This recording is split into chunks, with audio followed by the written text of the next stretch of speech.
Light weight బంగారు diamond ఆభరణాలు, వందల రకాల డిజైన్స్ ఏవైనా ధర మాత్రం ఒక్కటే. ప్లస్ ఇది సరిపోదు. రెండోది మూలపాడు గ్రౌండ్ చాలా బ్రహ్మాండం జరుగుతుంది. మీరు చూస్తే ఈ మధ్య ఒక test match, under-19 test match కూడా అక్కడ జరుగుతుంది. 4 డే మ్యాచ్లు జరుగుతున్నాయి. అదే మూలపాడు స్టేడియంని డెవలప్ చేసి అకాడమీ కింద మా యొక్క కాన్స్టిట్యున్సీలో పెట్టబోతున్నాం నా ఎన్టీఆర్. కానీ ఎక్కడైనా రాష్ట్రం మొత్తం డెవలప్మెంట్ ఉండాలి మాకు. కాబట్టి నెక్స్ట్ స్టేడియము మేము తిరుపతిలో పెట్టబోతున్నాం. కాబట్టి ఈ 3 ప్రాంతాల్లో 3 స్టేడియంలు ఉండేటట్టు మంగళగిరి జరగాలని కోరుకుంటున్నాం. అమరావతి, మంగళగిరి కన్నా అమరావతి, వైజాగ్, అమరావతికి మంచి రోజులు లేండి. అమరావతికి బ్రహ్మాండమైన రోజులు రాబోతున్నాయి. నిజంగా చూస్తే చాలా అదృష్టంగా భావించాలి. 2,557,000 కోట్లతో కూడా అమరావతి నుంచి అంటే మనకు నంబూరు టు నంబూరు. ఒక విషయం ఏంటంటే చంద్రబాబు నాయుడు గారు ముఖ్యమంత్రి అవటమే అమరావతి ప్రాంతం వాసులు చేసుకున్న అదృష్టం, ఈ రాష్ట్ర ప్రాంత వాసులు చేసుకున్న అదృష్టం. ఎందుకంటే వచ్చిన రోజు కాడి నుంచి ఆయనకి అమరావతికి నిధులు ఎట్లా తెద్దాం, పోలవరానికి నిధులు ఎట్లా తెద్దాం, చాలా భారీ లోటు బడ్జెట్తో ఉంది, అసలు నేను బోల్డని స్కీములు చెప్పాను, ఇవన్నీ ఎట్లా అనే ఆలోచనతో అయినా చాలా మదన పడతా చూస్తే మాకు ఫస్ట్ ఫేజ్ ఆఫ్ అమరావతి మొత్తానికి మాకు 50,000 కోట్లు అవసరం. ఫస్ట్ ఫేజ్కి మాకు 26,500 కోట్లు అవసరం. మోడీ గారి సహకారంతో మాకు 15,000 కోట్లు వరల్డ్ బ్యాంకు గ్రాంట్ కింద రిలీజ్ అయింది. రెండోది హుడ్కో నుంచి 11,500 కోట్లు తీసుకుంటున్నాం. మొత్తం 26,500 కోట్లతో మా ఫస్ట్ ఫేజ్ అయిపోతుంది. రెండో ఫేజ్ కూడా ఒకటైతే రెండోది అవుతుంది. అన్నిటికన్నా ముఖ్యంగా రైల్వే వాళ్ళు, నా కాన్స్టిట్యున్సీ అదృష్టం, మీరు అమరావతితో పాటు నా కాన్స్టిట్యున్సీ కూడా అదృష్టం బాగా ఉంది. ఎందుకంటే ఆ లైన్ వెళ్ళేది మైలవరం నందిగామ నియోజకవర్గం, వెళ్ళి మైలవరం నియోజకవర్గంలోకి వచ్చి అక్కడ ఒక స్టేషను, నందిగామలో 4 స్టేషన్లు వచ్చి 5వ స్టేషన్ మనం తెలంగాణలోకి వెళ్తుంది. ఈ 5 స్టేషన్లు కూడా నా పార్లమెంటరీ కాన్స్టిట్యున్సీలో ఉన్నాయి. అంతేకాకుండా వాళ్ళు పరిటాల్లో మెయిన్ గూడ్స్కి ఇది పెడుతున్నారు, అంటే పరిటాల్ అనే ప్రాంతం ఇది ఉంది. అంతేకాకుండా రైల్వే బోర్డు దగ్గర ఇంకో లైన్ కూడా రెడీగా ఉంది, Vizag to Hyderabad via Vijayawada, Jaggayyapeta, Suryapet, Hyderabad 4 hours లో వైజాగ్, అట్లాగే వైజాగ్ టు కర్నూలు, అది కూడా వయా జగ్గైపేట, సూర్యాపేట, వయా కర్నూలు.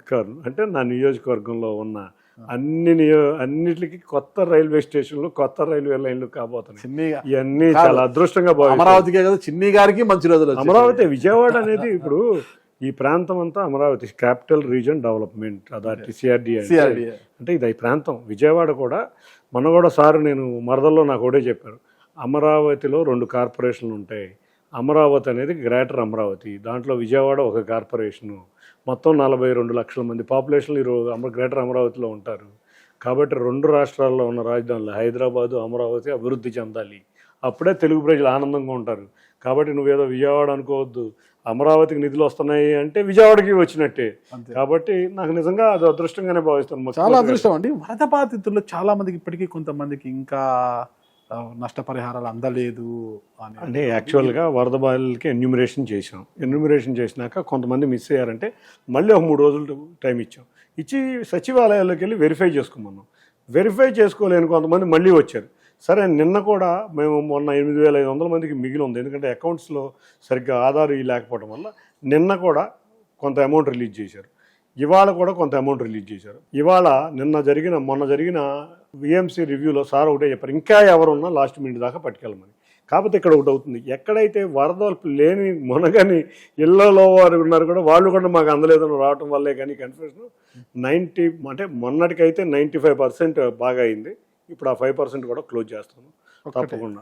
గతంలో వైసీపీ ప్రభుత్వ హయాములో అంటే ఐపీఎల్ ఆడేందుకు ఇదైతే హైదరాబాద్ సన్ రైజర్స్ టీం ఎలా ఉందో అట్లా ఏపీ నుంచి కూడా ఒక టీం ఉండాలి, ఒక జట్టును కొనుగోలు చేయాలని జగన్మోహన్ రెడ్డి గారు ఆలోచించారు. ఆ తర్వాత వాళ్ళ గద్దె దిగిపోవడము, కూటమి ప్రభుత్వం అధికారంలోకి వచ్చింది కదా. అంటే ఈసారి ఐపీఎల్ ఆడేందుకు ఏపీ నుంచి కూడా ఒక టీం చెప్పమంటారా? ఐపీఎల్ ఆడాలంటే ముందు ఓన్ స్టేడియంస్, సరైన స్టేడియంస్ ఉండాలి. అంటే ఇన్ఫ్రాస్ట్రక్చర్ మనకు ఉండాలి. ఎక్కడ ఇన్ఫ్రాస్ట్రక్చర్ కట్టాడని చెప్పి జగన్ రెడ్డి ఐపీఎల్ టీం కావాలంటాడు. కొచ్చిన్ టీం ఎందుకు వెళ్ళిపోయింది? సరైన స్టేడియం లేదు ఆ టైంలో కొచ్చిన్, కాబట్టి వాళ్ళు ఆడలేక వెళ్ళిపోయారు. మనకి స్టేడియం లేకుండా మనకు సరైన స్టేడియం కట్టి ఐపీఎల్ టీంని అడగాలి. ముందు వెనకమాల ముందు కాదు, అందుకే ఆయన బుర్రలేని ముఖ్యమంత్రి అయిపోయాడు. ఇవాళ చూస్తే మనం ఎంత దౌర్భాగ్యం అంటే పులివెందులు లాంటి ప్లేస్లో స్టేడియం కట్టారు, మంచిదే కట్టొచ్చు. స్టేడియంకి కావాల్సిన వసతులతో పాటు ఫ్లడ్ లైట్లు కట్టారు, 20 కోట్లు ఖర్చు పెట్టి ఇచ్చేశారు ఆంధ్ర క్రికెట్ అసోసియేషన్. కానీ ఒక ప్లేయర్ వస్తే ఉండటానికి వసతి ఏది? ఇప్పుడు మేము కడప స్టేడియం ఉంది, కడప స్టేడియంలో మాకు మ్యాచ్ జరగాలని మాకు కోరిక, అందుకే వెంటనే రూములు కట్టడం మొదలు పెడుతున్నాం. ఇప్పుడు కడప అయినా పులివెందులైనా మాకు రాష్ట్రం అంతా ఒకటే కాబట్టి మంచిదే. ముందు మనం ఏ బేసిక్ ఇన్ఫ్రాస్ట్రక్చర్ 2 స్టేడియంలు, Amaravati stadium, Vizag stadium ready చేసుకుని ఆ లోపల ఇంటర్నేషనల్ మ్యాచ్లు మధ్య మధ్యలో తెచ్చుకుంటా ఒకసారి ఇన్ఫ్రాస్ట్రక్చర్ అయినాక అప్పుడు బీసీసీఐ దగ్గరికి వెళ్ళి మాకు కూడా ఒక టీం కావాలని పోట్లాడితే ఇన్ఫ్రాస్ట్రక్చర్ కూడా మనకు ఉంది కాబట్టి ఎవరైనా పారిశ్రామికవేత్త ముందుకు వచ్చి వస్తాడు. ఏమీ లేని దానికి ఏ పారిశ్రామికవేత్త వస్తాడు, ఎవరు పాడిస్తారు ముందు? అందుకే తెలివి తక్కువ ముఖ్యమంత్రి అయిపోయాడు అనేది మేము అందుకే అంటాం.